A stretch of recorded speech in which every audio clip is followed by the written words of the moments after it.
What is up, YouTube? I am Eric and you are watching Retro Video Game Pickups. In this video we are talking about games that I actually regret buying. So if you like games, consoles, or product reviews, please consider subscribing and hitting that bell notification. With that being said, let's hop into it.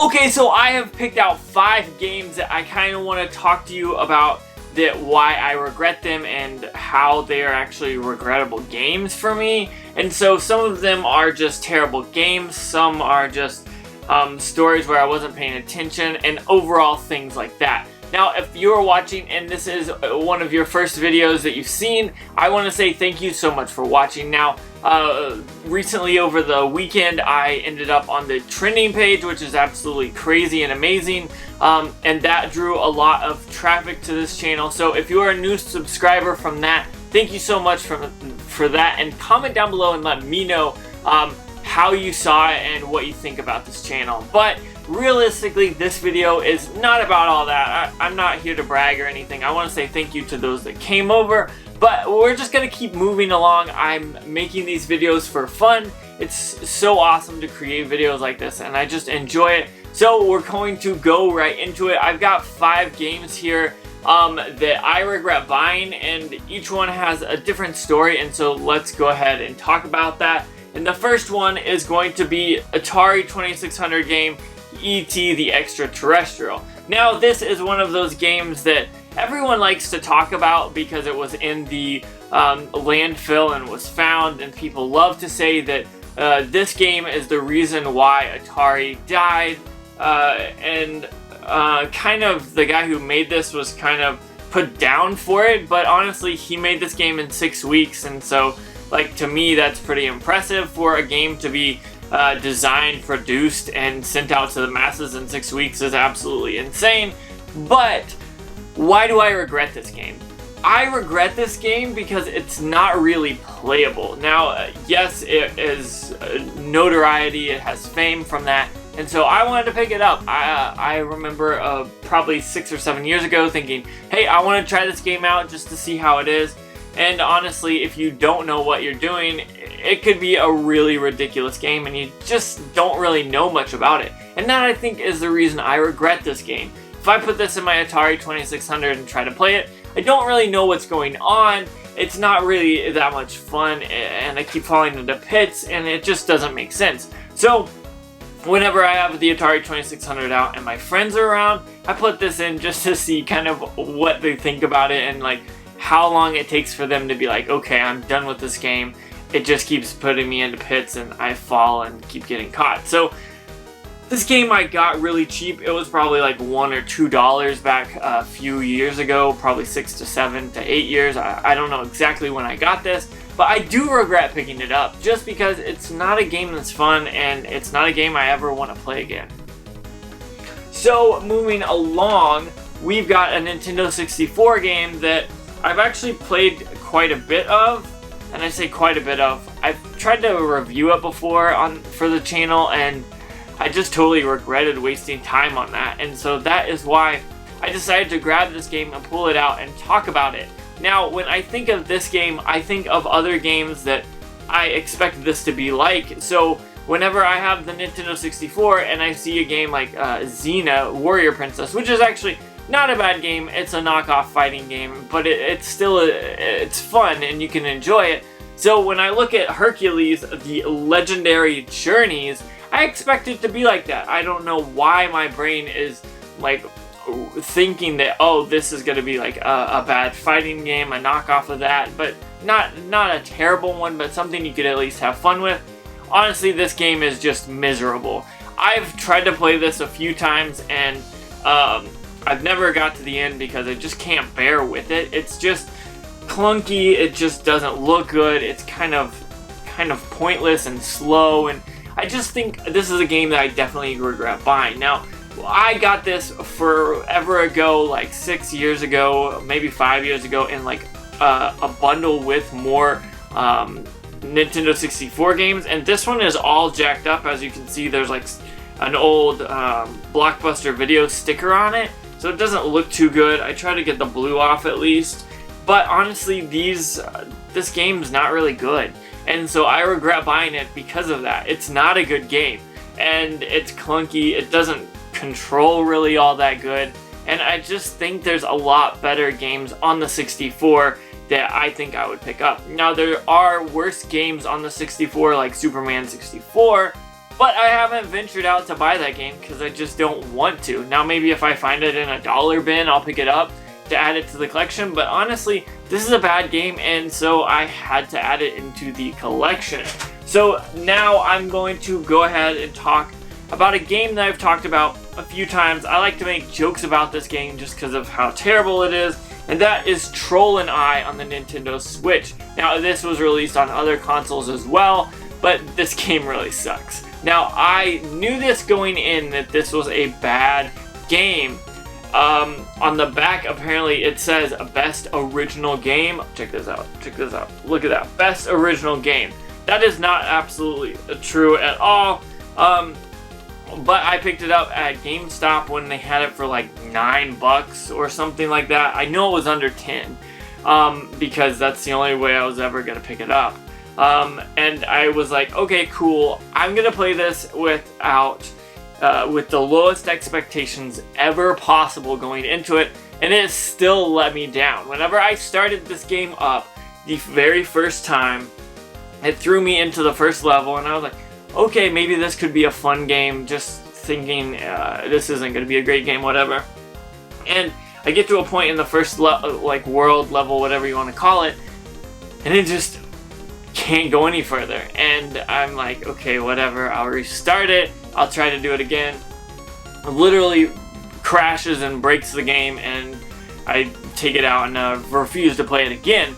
But there are some things to fix that, but I've never wanted to go back and try it. So this is a game I regret buying just because it's broken. It's a bad game, and thankfully I didn't pay more than $10 for it. It is a Switch game, but I've had it for maybe a year or two. I want to say 2018 is when it came out and when I got it, but honestly, it's a terrible game. Don't waste your time. Even if it's $10, just don't pick it up. Save that $10 for something that's much better, and honestly, there are a ton of games on the Switch that are much better. But moving along, this is actually a great game, but I still regret buying it. I want to make sure it's in here, and it happens to be. Now, about a year or so ago, I wanted this game. It came out, and maybe it was 2 years ago. This game is a really awesome game, and it looks fun, and it is fun, I guess I should say, but I really regret buying this version of it, and that is SpiderMan on the PlayStation 4. Now, a while ago, I was doing some videos on GameStop just to see kind of how they do things and how they do bad things and all that stuff. And then this came in, a PlayStation 4 game with the absolute worst version.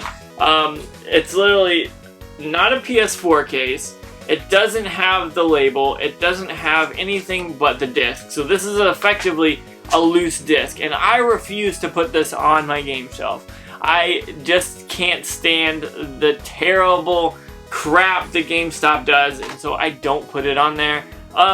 But I should have taken this to GameStop and gotten a return, or got the actual version of it with the artwork and all that. But I never did, and I really regret that. And that is why this makes it onto this list.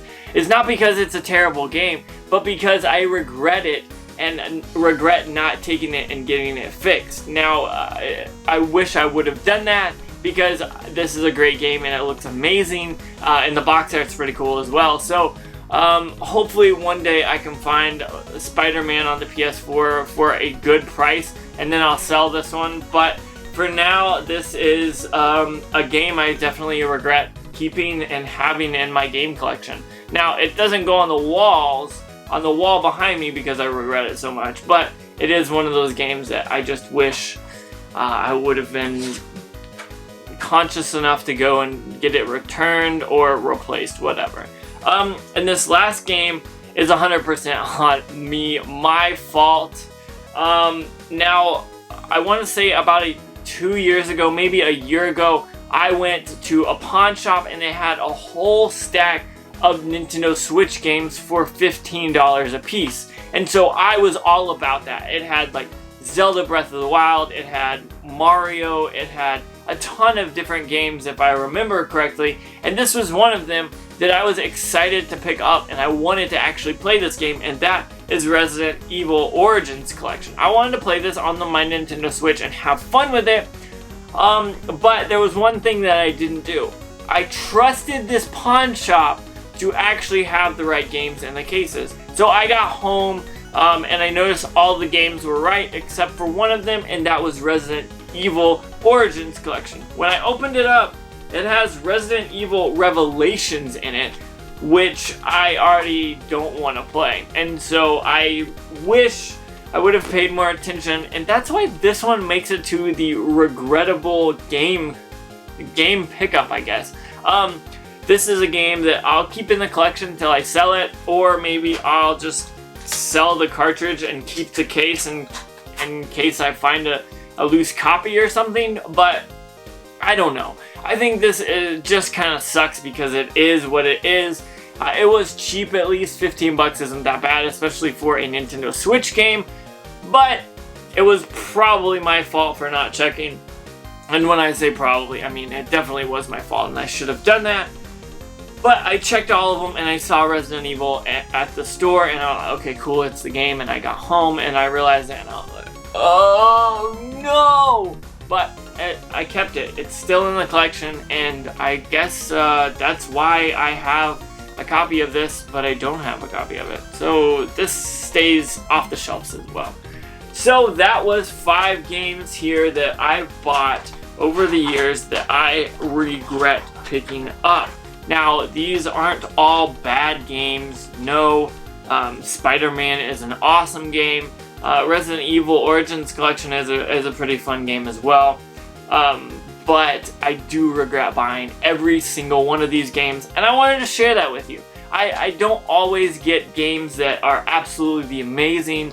Sometimes you're gonna have games that you just pick up that you regret paying for, or maybe you get the wrong copy, or it's a bad copy, a bad version, all that stuff. So if you are out game hunting, kind of keep an eye out for this stuff. Now, over the years, I've figured out what I want to spend money on and what I don't, and so probably none of these games in my right mind I would have picked up. But for Troll and I was like, $9, let's do it. But the rest of those games, I would probably pass on.